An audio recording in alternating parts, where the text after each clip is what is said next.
Og velkommen til T2 News. I dag skal vi kigge på, hvordan Ku Klux Klan arbejder i en mindre by i North Dakota. Lad os se, hvad vores reporter Nielsen har at sige.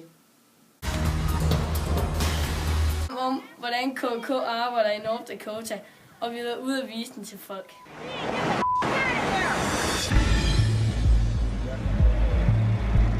We have this petition for people to sign if they want to help get the Confederate battle flag restored at the Civil War historic sites in Missouri.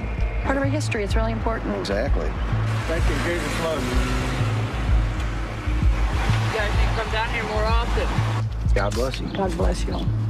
We don't want you racists in this town. We got black grandbabies. How about that?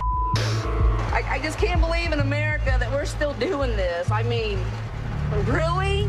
Because all they do is discriminate against black. No, man. 99% of what you've been taught about us is totally wrong. You got any kids that need school supplies? Well, if you know anybody hungry or needs any help with anything, tell them to come up here. I see the way things are going. I'm here to support you guys no matter what, you know. You're going good. I think some people are intimidated because you guys are here. But one guy I was talking to earlier, he said, well, I seen all the cops out there and I thought there might have been some trouble, so I was kind of a little afraid to stop. They shouldn't be, you know. If you're a law-abiding citizen, exactly, what are you worried about, you know?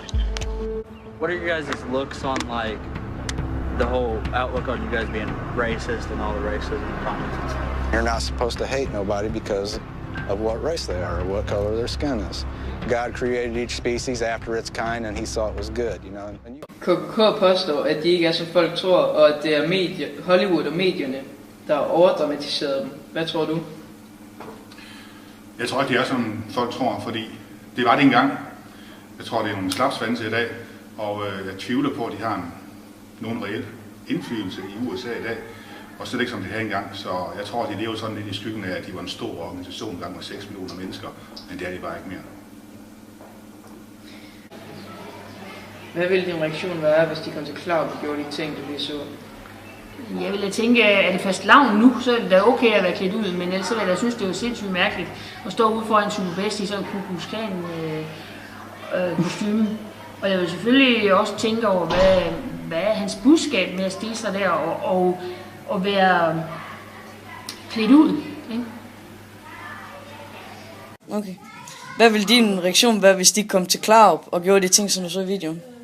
Det ville være rigtig skidt, hvis de gjorde det. Hvorfor? Fordi jeg synes, det er ikke i orden at være imod andre mennesker på grund af deres hudfarve, primært. Okay. Hvad ville din reaktion være, hvis de kom til Klarup og gjorde de ting, som du så i videoen? Gør modstand. Demonstrere imod. Okay. Hvad ville din reaktion være, hvis de kom til Klarup og gjorde de ting, du lige så? Ting set vil jeg egentlig ikke have noget sådan anderledes ved det, fordi der er ikke rigtig nogen sorte i Klarup på den måde, så hvordan kunne ændre Klarup, og hvordan vil det være forskel til dem, der allerede er i Klarup? Ikke at der er nogle racister i Klarup, selvfølgelig er det, der er der alle steder, men jeg siger bare, at det vil ikke ændre ret meget, fordi som der er ikke nogen sorte i Klarup. Det vil måske bare gøre Klarup lidt mere racist, eller hvad fald.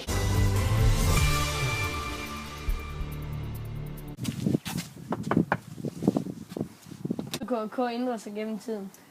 Jo, de har jo gået igennem en stor forandring. Før dræbte de tusindvis af sorte mennesker, dikterede demokratiet i mindre samfund, og deres ord var lov.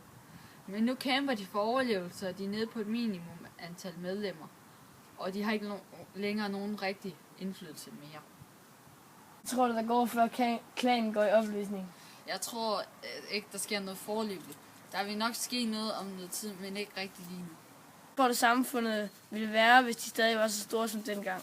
Jeg tror ikke, det kunne være virkelighed. Det er jo det 21. århundrede.